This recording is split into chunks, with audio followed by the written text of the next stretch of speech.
Mode. Hi, good morning everybody. We welcome you to the webinar organized by GemAtlas.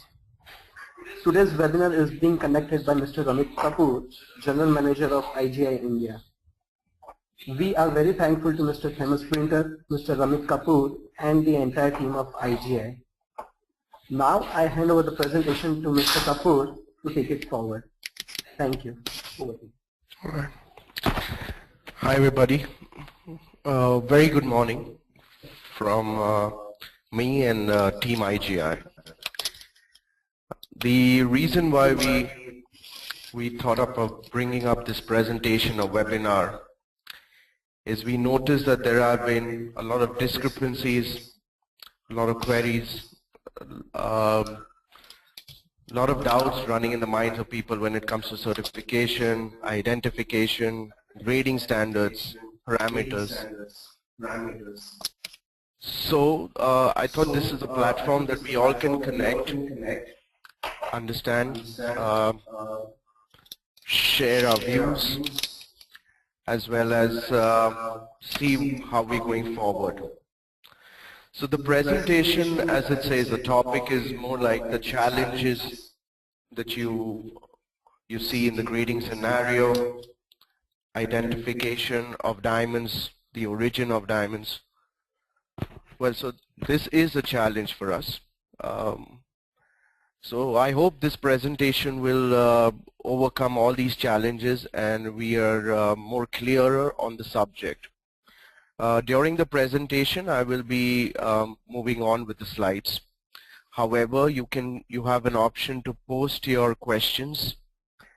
Towards the end of the presentation, I will take up all these questions and try to answer most of them, almost all of them, right? So let's move on. Right, so the first thing that we see when a stone comes into our lab, when a stone is submitted to our lab, the first point that is, or the first step that we see is whether the stone today, in today's date, is of natural origin or it's lab grown, right? So a stone when submitted to IGI on the report, the question in our mind firstly, is this a natural diamond, lab grown, or the most common term that we use for lab grown is synthetic diamond, or primarily an imitation. However, the instances of imitations being submitted is very few. But however, the instances of synthetic or lab-grown diamond submission have grown in the recent times, right? Now, it's very important that on a report it bears the term natural.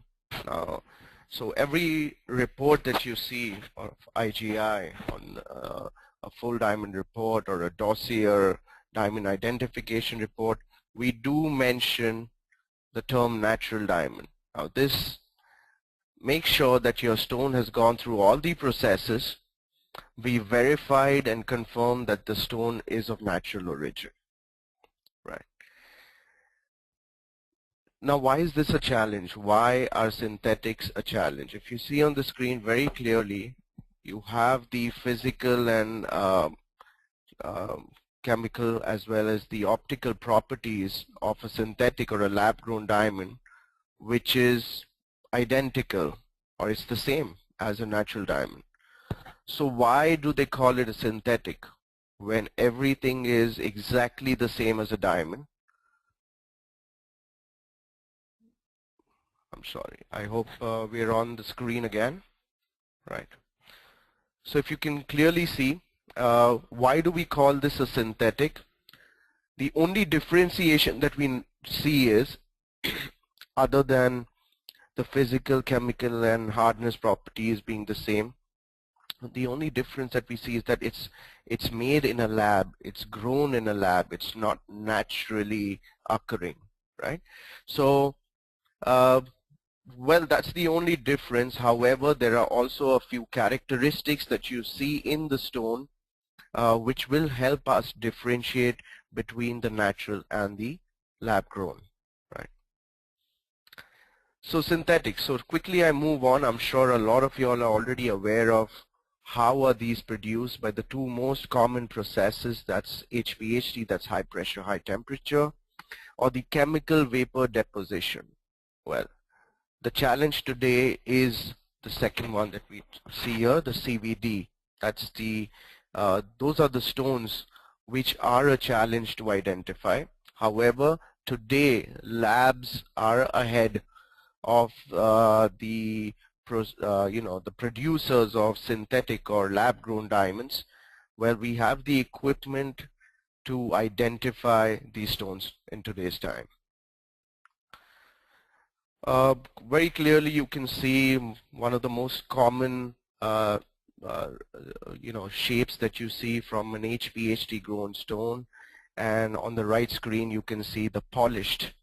Well, the luster, light return, you can say, matches with the natural origin. Two types or two ways to produce this: by the belt process or the bars process. The most you can say used, most common one would be the bars process that you see here. All right. Let's know a little bit about the HPHT stones. Now, the synthetic high pressure, high temperature stones, what are the characteristics? Most of them would be dark yellow to yellowish orange or yellowish brown in color. So you see the colors are pretty dark here. The clarity of the stones would range from the VS to the SI range. We can produce large sizes, so up to a carat or even above a carat can be produced by high pressure, high temperature. Now, what's more difficult to grow by high HPHT? Why? Because the reason why we get the yellow color in a diamond is because of the during the process when they are actually producing a lab-grown diamond, right? It's very difficult to get rid of the nitrogen. Now, the moment nitrogen replaces the carbon atom, the color turns to yellow of the stone. However, they also put nickel, during the growth process. They add nickel, which acts like a nitrogen getter, like a catalyst. So they add liquid, like it's like a metal alloy of nickel, to make sure that it actually holds on to the nitrogen and does not let it replace with carbon, right? So this is a challenging process. So it's very difficult to produce near colorless or colorless HPHT stones. Also, one common characteristic, or you would see a property that you would see, is phosphorescence, afterglow. Now, what is afterglow or phosphorescence? We should not confuse this with the term fluorescence.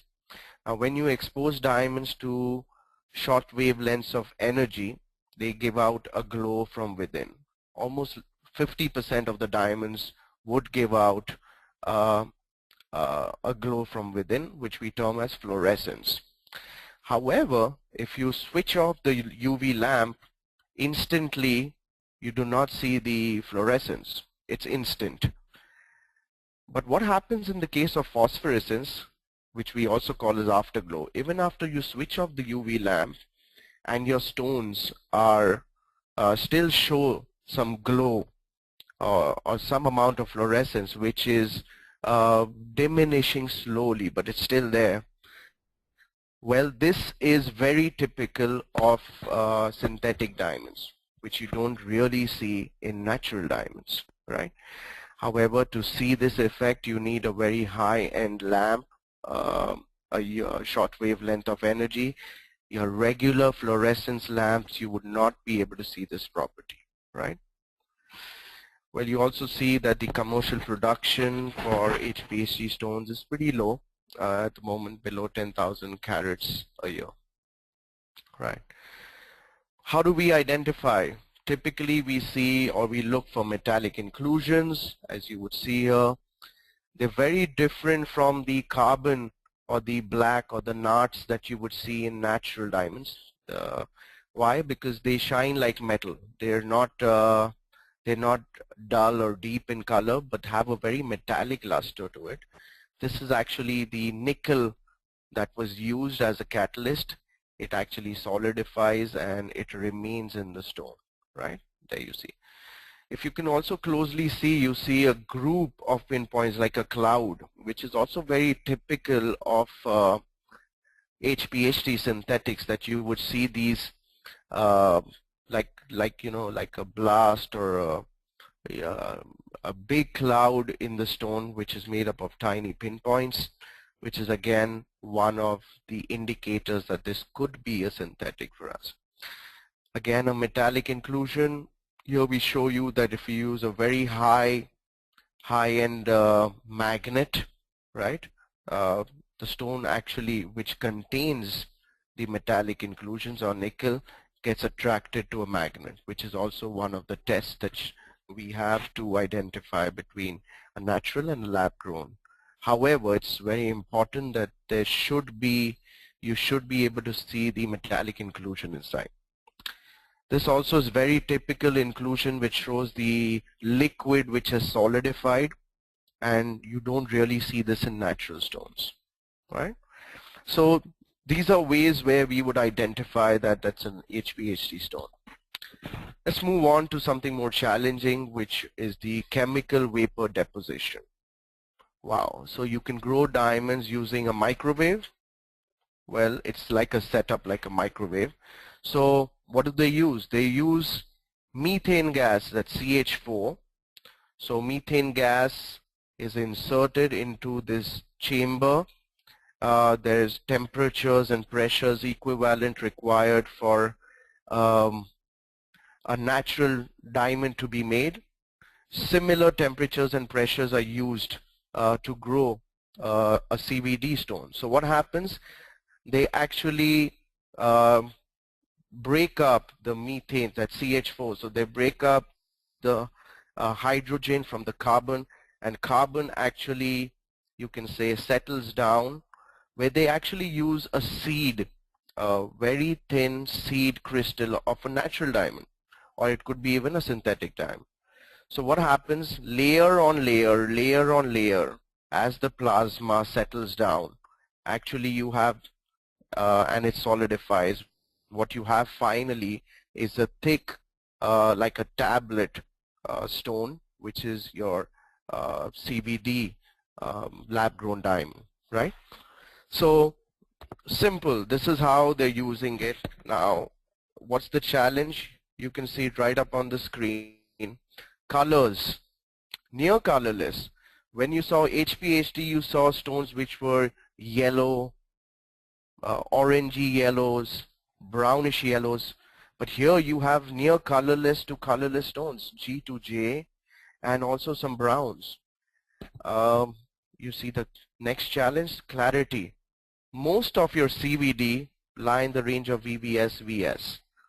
So there are not many inclusions that you can really see to identify or differentiate between a natural and a lab grown. Sizes would be below a carat because it's like plasma, thin slices of diamonds, you know, as they accumulate on top of each other, making a tablet rough. You cannot go to very big sizes. So you can say below a carat. Mostly what we've seen with experiences are sizes below, between 20 points to 70 points, right? Typical observation, phosphorescence. So afterglow also seen in these stones. No metallic inclusions because we do not insert nickel into this. You wouldn't see any metallic inclusions. Pinpoint-like inclusions, yes, that can be seen. There would be a few pinpoints seen. Actually, we've noticed stones which have feathers or cracks also within, right? So you can say mostly what we've noticed with our experience is stones ranging from VVS to SI1, where the feathers do exist in SI1. As we move on with the presentation, we'll be able to show you a few more of examples of CVD. If you look up on the screen, I'll play a video for you. I'll tell you what the video is talking. We've put a few stones into a shortwave UV lamp. What we've done is so typically these stones are CVD. They're natural stones. We mix them up just to see how we know the difference. So you see the UV lamp is on, and a few of the stones that you see here could be CVD.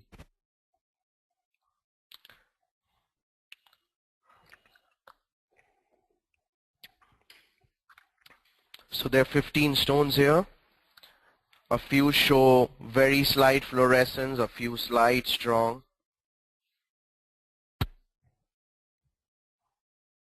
So as we switch off the UV lamp, there would be some luminescence left. So you see that?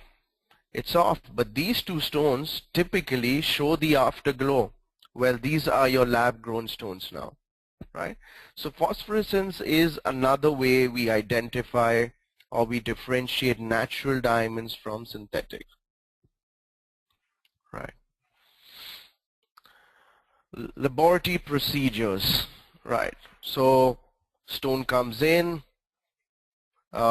This is typically what we have to look for.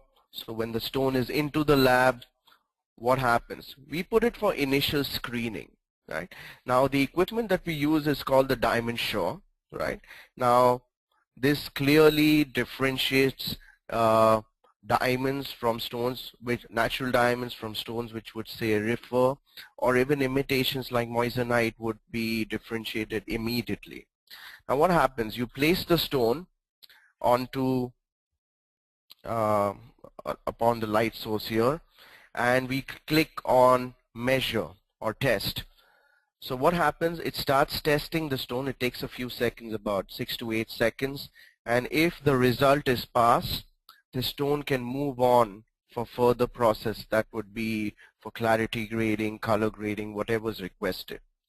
However, there are times that the stone says refer for further tests. Now in these cases, probably the stone is a type 2. Now when I use the term type 2, let me just clear out what are types. Now the diamond family is divided into two types. That's one is the type 1, which contain nitrogen, and type 2, which have no nitrogen, right? So typically stones which are HPHT synthetics belong to the 1B group, right? Because of the amount of nitrogen in it, they belong to 1B. But when we come to type 2, it's 2A and 2B. Now what are the 2A stones? 2A stones have no nitrogen. You can say almost no nitrogen in it, and the only reason why the color that we see in it may be colorless or brown could be only due to the structural deformities that have happened during the growth process, right? So the typical type 2A stones can be natural or could be CVD, all right? So what happens? The machine or the equipment is very sensitive. It says refer for further tests. We move this stone for further tests, and it moves on to an equipment called the infrared spectrophotometer. Here we confirm typically what is the type. It's type 2A or 1AAB. So you can say the infrared, the IR that we call it, it confirms the type of the stone, right? Once we confirm this is a type 2A stone, it moves on to another equipment called the Diamond Plus. Here it's very typical. We place the stone into the equipment, and we add or we pour liquid nitrogen so that the stone freezes and we get more accurate and not unstable results. With a few seconds, or I could say a minute, you can have readings which says again refer, or it says it is a CVD. However, a more I can say a better equipment that we have and something which we use is the Raman spectrophotometer. Here, using the 633 laser, we can confirm the absorption pattern, and we can confirm that this stone is natural or synthetic. The advantages of this equipment is that we can also place jewelry, stones mounted in jewelry into this equipment to do further tests. Right. So we had the diamond Shaw, right? So which gives you an indication referred, which we take it to the IR, we confirm the type of the stone, then we move it to the Diamond Plus or the Raman spectrophotometer. Finally, the stones move on to this equipment called the Diamond View, which actually uses high-end luminescence again to identify the growth structure of the stone. Now, it's very typical. You see the natural diamonds. Now, this is actually what I'm showing you is on the screen what you see in the diamond view. It's actually looking at the growth structure of the stone. Look at the natural diamonds. Do you see this very cubic growth structure, which is layer on layer on layer? You see this layered growth, which is very typical of natural diamonds. It's called epitaxial or layered growth. What's different that you see in synthetic diamonds, if you see, there's no layered growth. It's a very geometric pattern, and you see the cross pattern. Do you see the cross here? This also makes an X. Very clearly, this makes an X too, right? So this is what you see in HPHT stone or a synthetic diamond, which is not natural, right? Also what you would see in a CVD under this in the diamond view is these striations. Do you see this graining pattern very clearly? Right? Do you see these lines running across the stone? Well, to your naked eye or even to a loupe or a microscope, you may not be able to see this. Why are these lines or these graining patterns seen? Is because if you remember, we spoke about how a CVD is grown. It's you know, plasma on plasma on plasma on plasma. So it creates these lines in the growth that you can typically see here, right? Finally, we determine if this is natural. It moves on for further testing. But if it's a synthetic, it's a lab grown certificate is issued, and you see the color. It's a distinctive yellow. You know, certificate or report which is issued.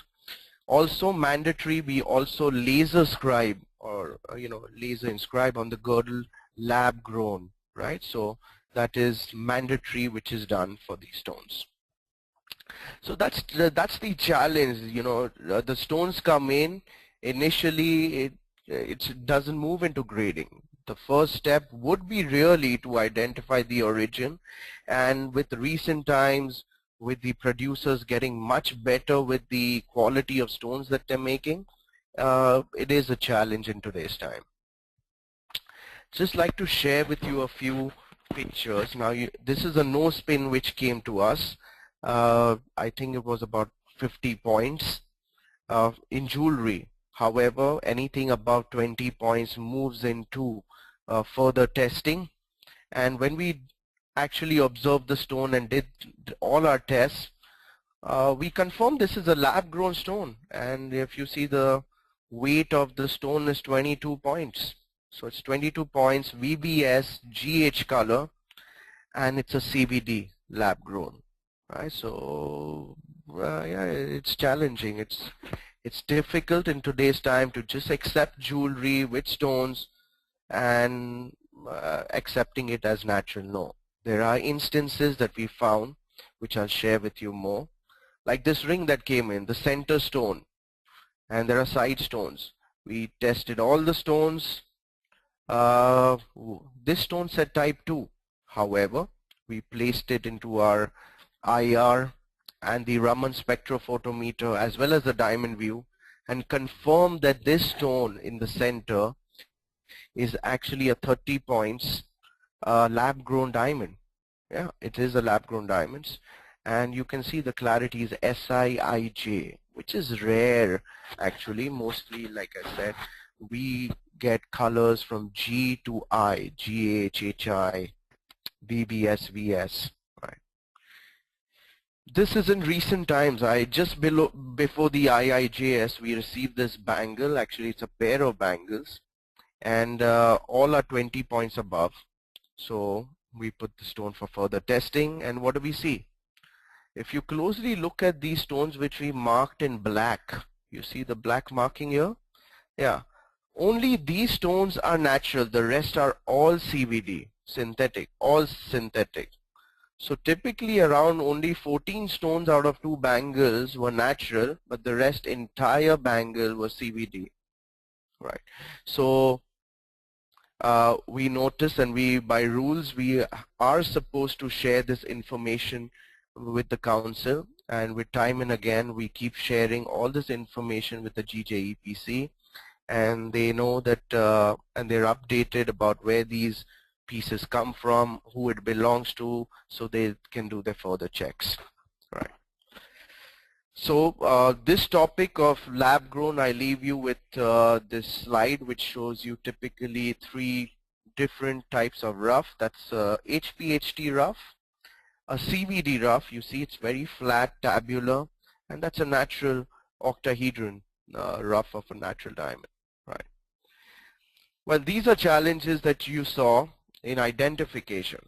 When it comes to grading, the most simpler part, this is the most simpler part here, is the grading for 4 C's, clarity, color, the cut grading, right? But when we get stones like stones that you see out here of I1, I2 character, we have to look at this further. What happens is typically the stone comes in like this. You see only a crack or a break on the surface. If we actually look at the stone from the other view, that's the pavilion view, not the table view, we are able to see, you can see the crack which shows a typical color in it. You see a single color.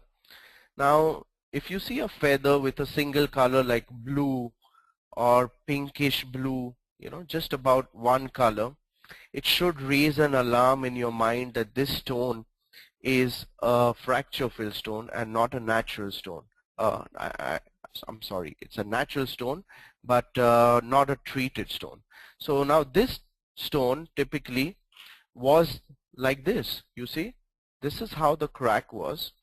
Well, they have fracture filled it with liquid glass, molten glass, and this is how it looks. Now when a stone is submitted to major labs like IGI and others, we return the stone if we find the stone is fracture filled. We don't grade it because we don't know originally how the stone looks. So in this condition we cannot give the grade to the stone. The reason being, fracture filling is a temporary process. It's not permanent. After some time it could be possible when the liquid comes out, the stone looks like this again, right? So you need to be very careful when you're dealing in stones which are of lower clarity, I1, I2 or below. If you see typically inclusions like this which show a single color, you can send it to a lab for further testing. Well, if you see an inclusion like this, this clearly shows spectral colors, right? Just a moment. You see the feather here, it shows spectral colors. This is typical of natural. If you see spectral colors, rainbow colors, the stone is not fracture filled, it's natural and there's no treatment or no enhancement done on it. You can clearly see the difference. It shows a single color here and rainbow or spectral colors here. So this could be also a way you could not confuse yourselves. We also have to look for certain inclusions which are typically laser drills to enhance the stone. Now laser drilling is a permanent process. If we see it in the stone, we mention on our reports, it's always mentioned if we see it, that internal laser drill present, all right, or laser drill present, it's mentioned in the comments. This is very typical of internal laser which is done, which is created very spiral and you see how it breaks like a centipede-like inclusion it looks like, right? So it always is linked to the inclusion like the black which they've tried to remove the color. The reason why they do laser drilling is to remove the color from the inclusion, right? So if it's a colored inclusion, they have a salability problem. They would do a laser to make it, because there are some markets which will not accept a black in the stone, so it's difficult to sell. So they would do typically this internal laser drill, which is difficult to identify by laboratories, and try to pass it out as natural, not enhanced. But if we do see it, and yes, we do see it, we will mention it in the report. The advantage that we have to see fracture filling, laser drilling, internal laser is typically a microscope, which is very different from most of the microscopes used in the industry. We call it the IGI Scope. It has direct illumination. If you see, the light comes from below and it actually illuminates the entire stone. What we see out here also is a DOP. In a DOP you have the stone which is kept, and you can rotate the DOP, and you can also use the mirror. So why is the mirror used here? The mirror, whoops, right, so sorry. So the mirror is used for us to enhance our view. We can see the stone from all sides. We can rotate the DOP with the light coming from below. The light source is LED lighting, so it's very calming to the eye. We can work on the stone the entire day, and our gemologists just love this microscope. All right, let's move to another complex topic, that's color grading, right? We have this constantly. We have traders, manufacturers comparing stones from one lab to the other. Well, this will always go on because it's a very subjective issue. Grading is very subjective. So what happens is, to make the process more simpler, to get more consistent results with a lab, you need to firstly understand the grading pattern of the lab, and secondly, make yourself a set of reference stones, right? And we've helped a lot of traders and manufacturers make this set of stones, which they use as reference stones or master stones, with which they make their buying more easier, smoother, and accordingly they can submit in the stone and be assured of what results they would get from the stone, right? So what would be the size that you want to? Firstly, we do not sell master stones, we do not sell reference stones, but if you submit stones to us, we can help you make a set which can be a very good reference set. Now, to make master stones, there are a few conditions, like the stone should be typically a VVS to VS range, not really SI with colored inclusions.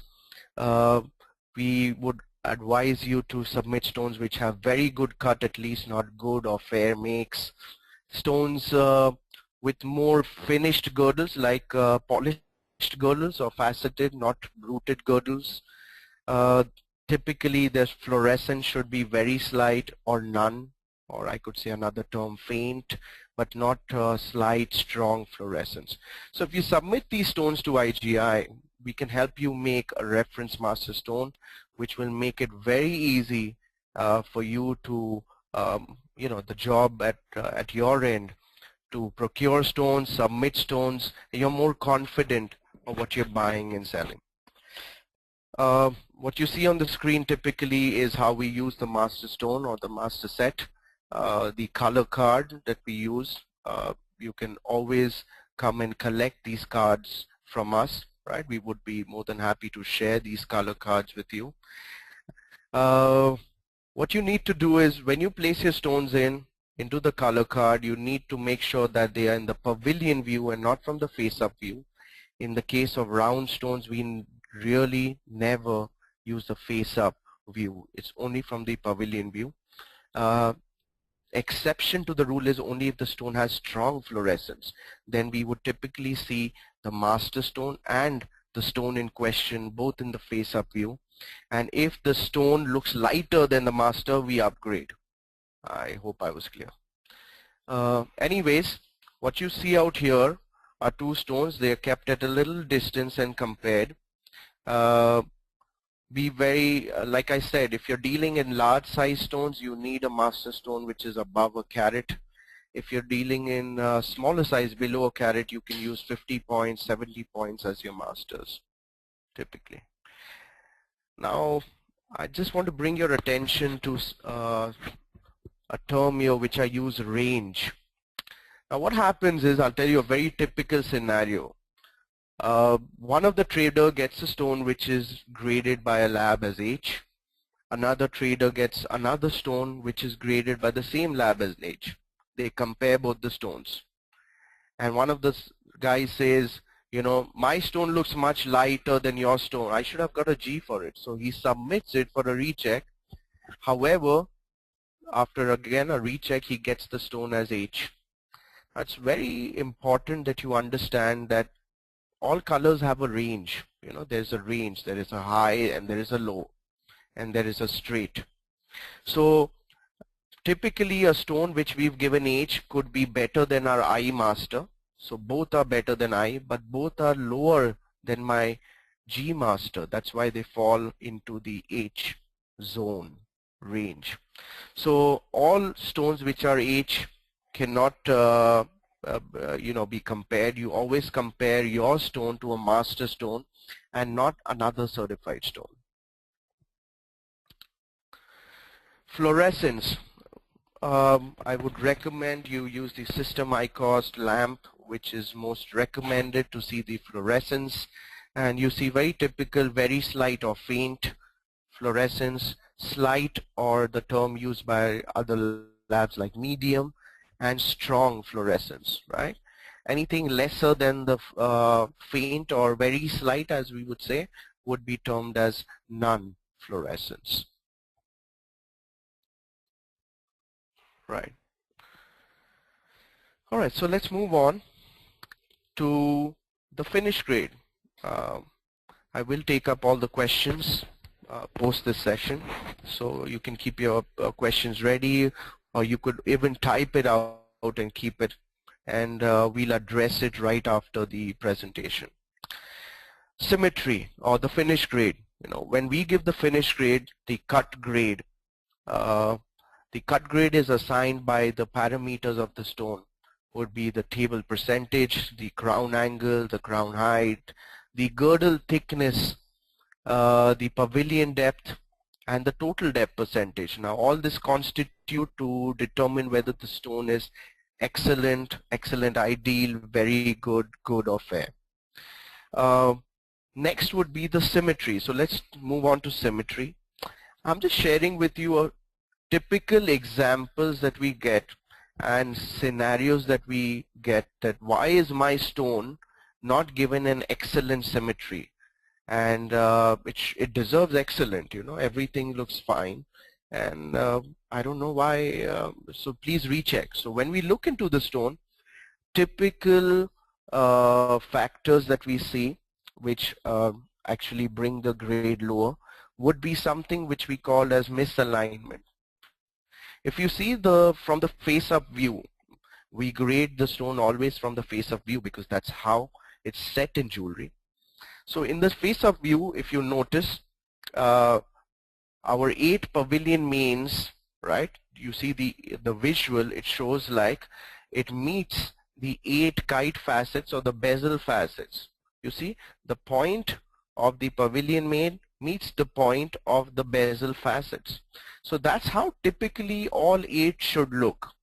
However, if you see what I've circled here, it's very clearly showing the pavilion main should have met here, but it's meeting on the other side. Now this is misaligned. That means your facets on the crown do not meet the facets on the pavilion, and they are cross or misaligned.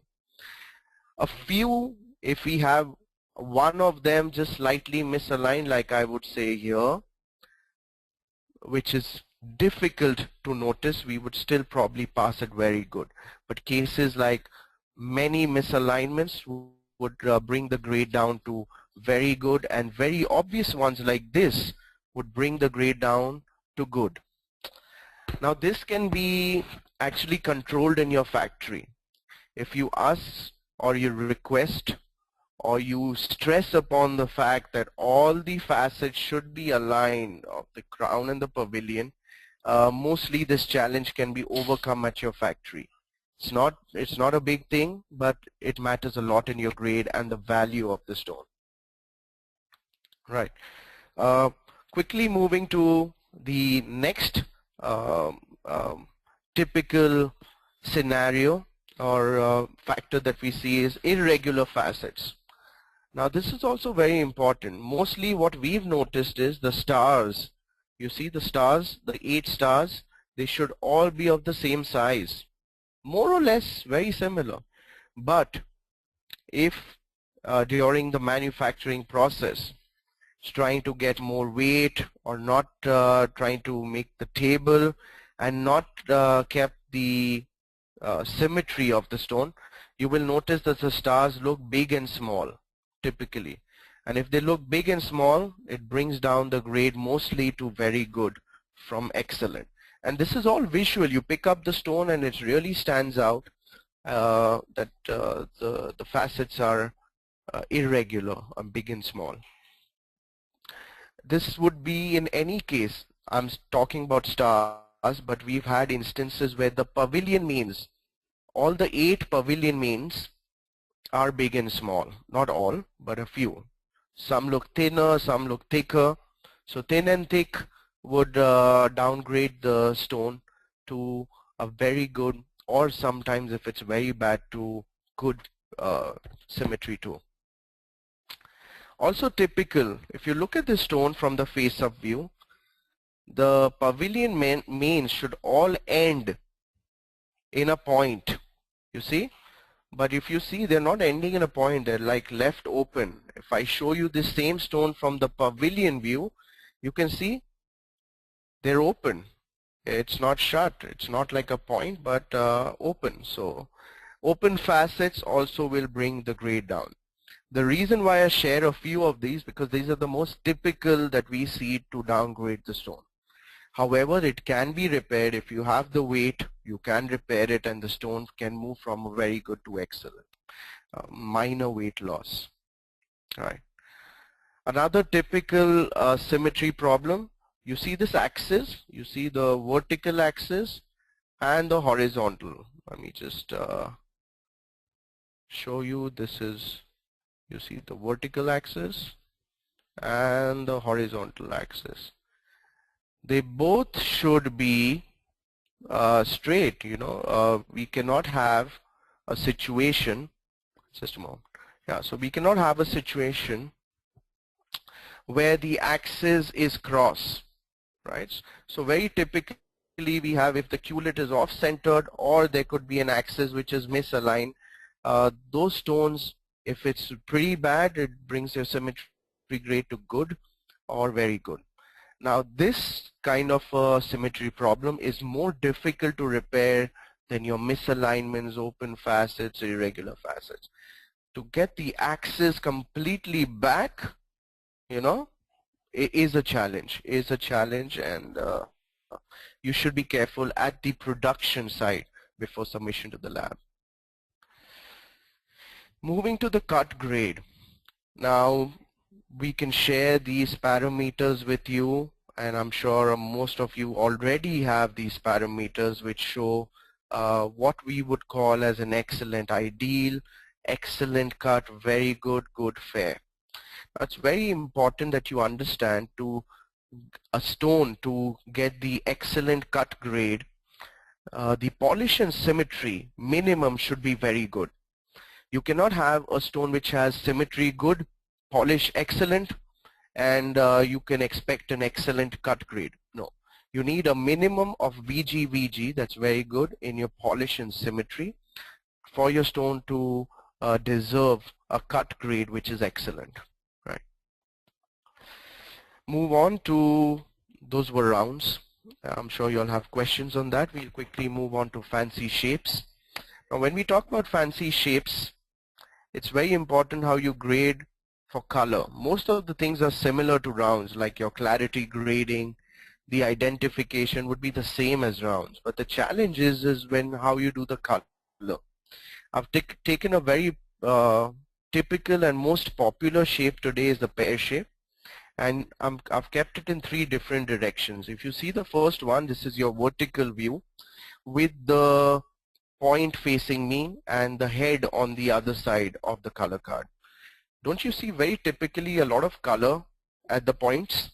So this is not the right position in which you should keep your stone when you're checking for fancy shapes.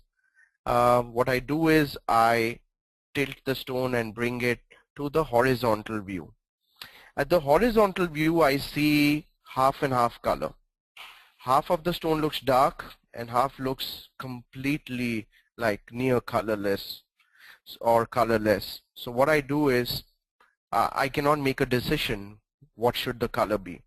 So the most effective or the best direction in which you would be able to see the overall even color in a fancy shape would be the diagonal position. So what we do is we actually tilt the stone to a diagonal position and hold it there.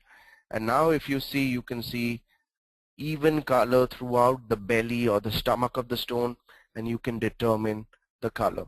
So very typically for all fancy shapes, you should tilt the stone to a direction or to a position where you see even and overall same color. Light return. Now there's a little difference here from us and a few other labs. When IGI gives the grade for a fancy shape for finish that says very good, very good, what we mean is the cut grade is very good as well as the polish symmetry which we've combined as one grade is very good. A few other labs, for example GIA, would not give a cut grade or a light return to the stone, would only give polish and symmetry. But it's very important that we know how is the overall light return, because when you've cut and polished the stone, the challenge in fancy shapes is how to bring the light out of the stone. It's not really about how the shape is, because most of you all can achieve the perfect shape, making sure the wings are similar, you know, in heart shapes the cleft is similar, both are similar. But how to get the light return out? If you compare these two stones, marquee, the stone on your left typically shows a bow tie effect, a dark area in the center. This stone has been cut very shallow or flat, so you see there is light leakage. So the stone looks black in the center. If you set it in jewelry, you see this big black portion that looks like a bow tie, and it's affecting the light return. So typically such stones we give good, or if it's very bad, fair. But to get a very good or excellent, you see a stone like this, there would be some amount of bow tie always seen, but very light. But most of your stone shows a lot of color, right? I'm sorry, a lot of light return. It's very bright. So typically we would give this very good or excellent. Also, it's very important you be careful when you're making fancy shapes like the princess shape. What do you see here? You see typically problems that we would see is the axis problem. In this case, it's perfect. It's nice, beautiful with light return. But a typical problem is in princess is the axis is also misaligned most of the times. If one is okay, the other is off, or it's cross. Well, that brings the symmetry grade down to good and not very good. Also, it's very important that if you see, it makes like a fishbone. You see this line in the center, and you see the facets coming out of it. So it looks like a bone of a fish, you know. Those who are vegetarian don't need to consider this, but it looks like a bone of the fish, and you will see that what I'm trying to say is the facets should be similar size. You see the distance between this uh, edge and the other one is, and compare it to this, they're all similar. But if we have too much difference in the facets, that means one looks big, the other looks small, and the one looks big and the other looks small.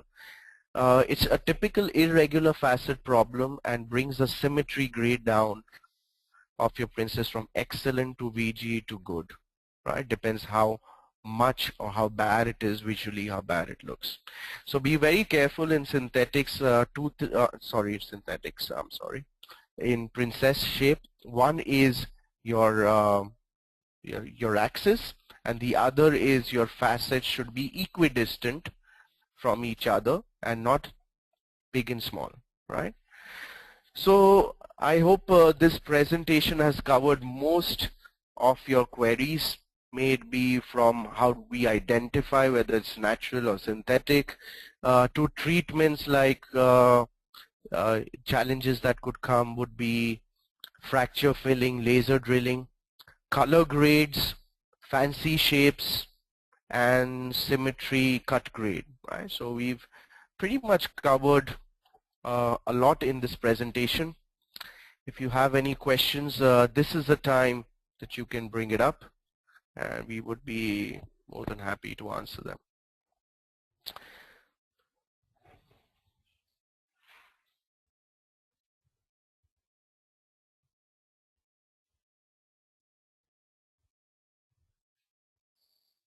All right, I have someone raising their hand. All right.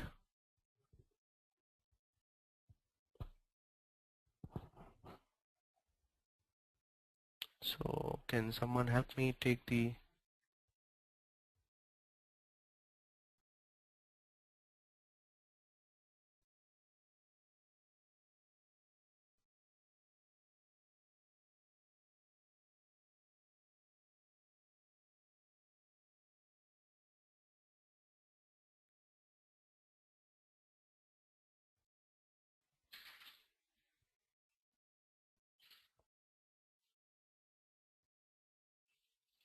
Yeah, can someone help me with the questions?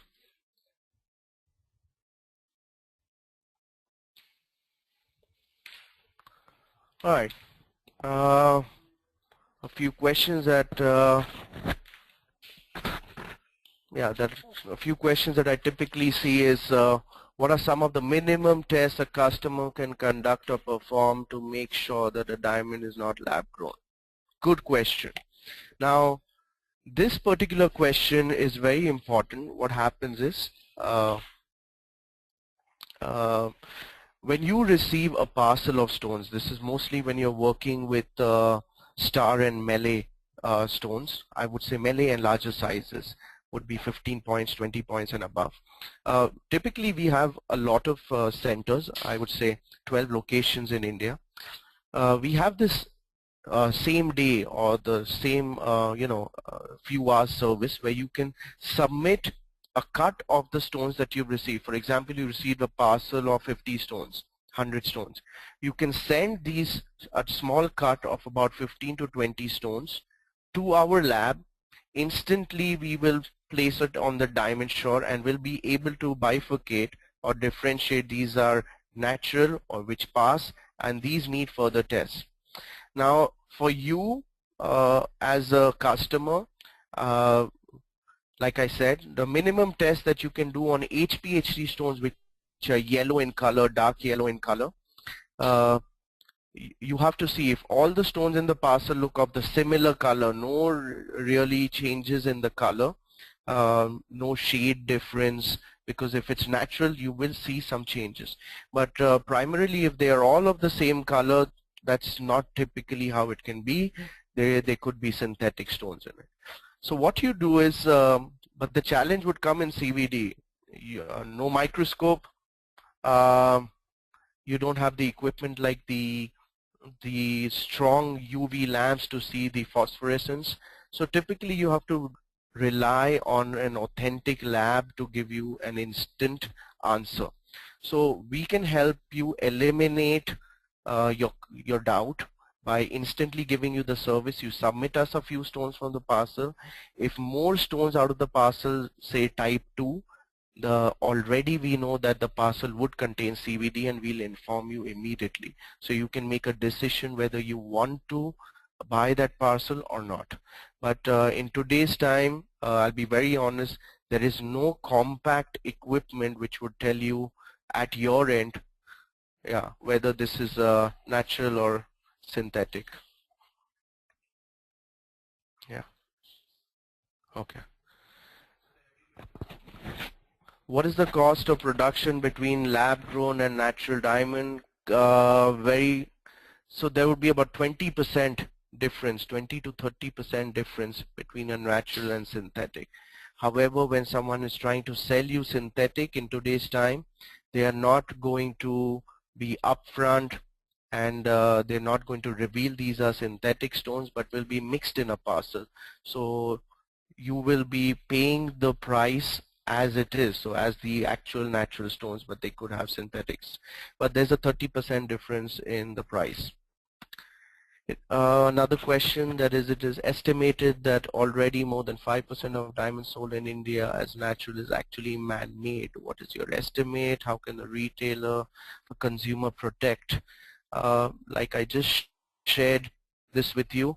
Well, your estimations are not far. Yeah, they are pretty close to, yes, 5%. I would say a little less than that. But yes, synthetics or CVDs in that range are in the market. So it's very important that you submit stones into an authentic lab who can verify and who can confirm that these stones in the same day, so you can make a decision the same day, right? So by the screening process that they have. Is the calibration at par of all the testing machines, or it could vary from machine to machine? Most of the machines, I would say, the calibration is accurate. It's only a few brands that could be different, but most of the machines that you saw, the Diamond Shore, the Diamond Plus, the Diamond View, all are DTC, are from DTC, so they're very calibrated. However, the infrared IR or the Raman spectrophotometer, every lab adapts and could make a few changes to get more instant results, but it works on the same technology. Just like cultured pearls affected the South Sea fresh water pearl market, do you see CVD diamonds being the same for genuine earth mine diamonds? Looks difficult. See, there's a clear distinction, there's a clear differentiation in terms of the perception. Both the stones are actually the same. There's no difference that you saw in the physical, chemical, and optical properties. But however, there's a perception in the mind, in the industry, or I would say worldwide, with consumers also, when they're buying a diamond, the beauty and the value and that moment is very important. So it's difficult to compensate, or you can actually say change that moment from a natural product to a synthetic product. So this is what we feel now, but we don't know the new generation, the younger generation coming up, how they feel. For them, if they feel that it doesn't really matter whether this is a CVD or natural, it's just a diamond, well, that could change the scenario a little bit. But as far as we see from the investment point of view, the beauty point of view, love point of view, I think the natural stays on. Question brought after, show 20 points diamond eternity. I'm sorry. Yeah, so I showed you the bangle which had more than 20 points, and the stones in that, we just about 14 stones were natural, but the rest were all CVD. So it's very important when you're buying stones or you're buying jewelry, you need a certification from an authentic lab. A lot of questions. Does the range vary for round stones and fancy shaped stones for the master stones? No. Good question, but we use the same master stones even for rounds and fancies. because we bring it to a direction when we're looking at the color of the stone in a fancy, we also bring it to a position where it actually looks like a round. So it's actually, we are looking at a round master stone and comparing it to a stone which is fancy shape but which also looks like a round. So it gives the same impression. So you do not need fancy shapes to compare with fancy shapes. You can do this around with a fancy shape. Do you see these small CVD diamonds being commercially viable and easily available in a few years, or is it happening already? Not happening already. The jewelers, at least when I can typically talk of India for now, the jewelers of India are not ready to keep two products in their stores, a natural product and a synthetic product. They want to keep the tradition on, as well as they feel and they clearly have visualized that the future will always remain with natural. So it's very difficult that a jeweler brings in a synthetic and keeps it in the store. However, there could be, there could be other stores which sell watches or more luxury products which could also keep synthetic or lab-grown diamonds. So that could happen. For far size stones, can an emerald be used to compare the color of a pair? Example, have a 11 carat pair of genuine J color, which you'll be grading as K, but it's much lighter than a similar emerald grading.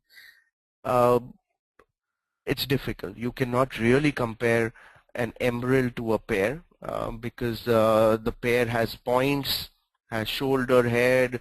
When you're coming to an emerald, you're looking at a different cut altogether. And a pear is a brilliant cut and an emerald is a step cut. So you're comparing two different cuts.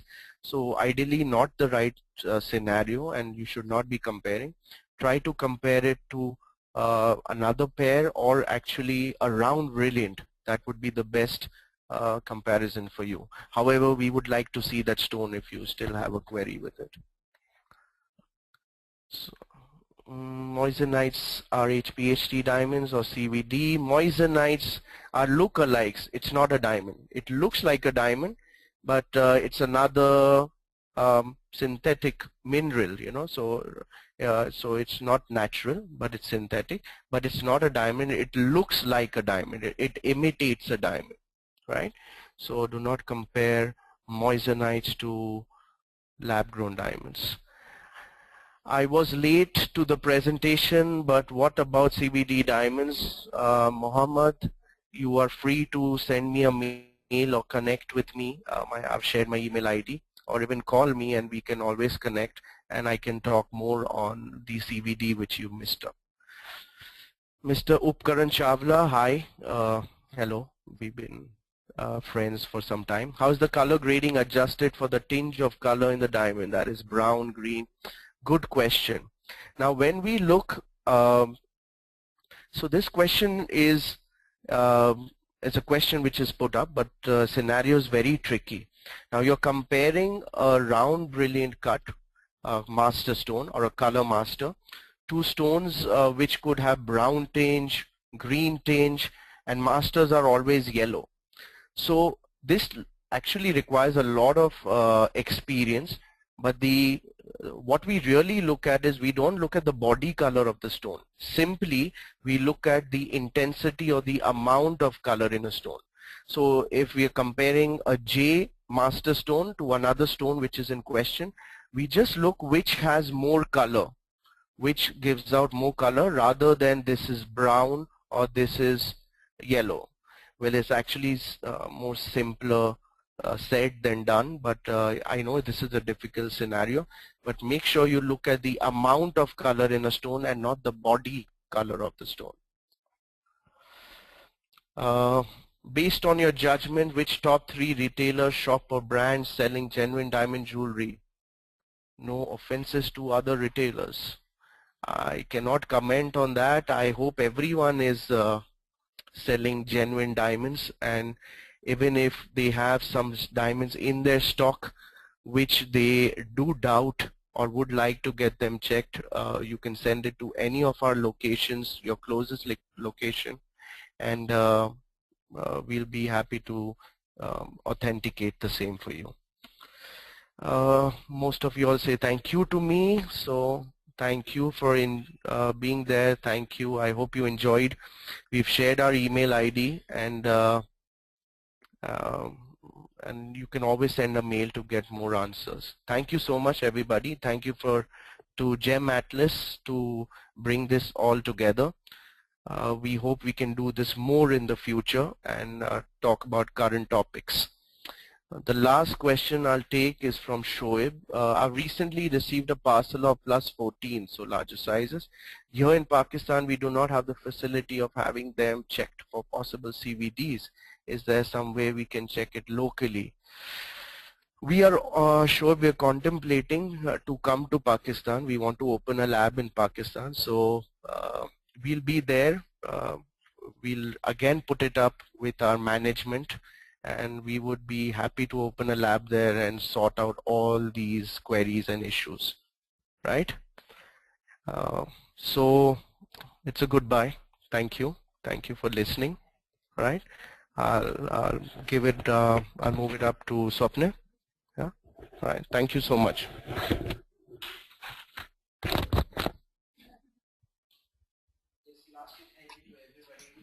Yes, lastly, thank you to everybody for attending this and for making it a very interactive session by posting some questions. Hope we were able to answer all the questions, and looking forward for many of these webinars going forward with www.gematlas.com. Thank you all.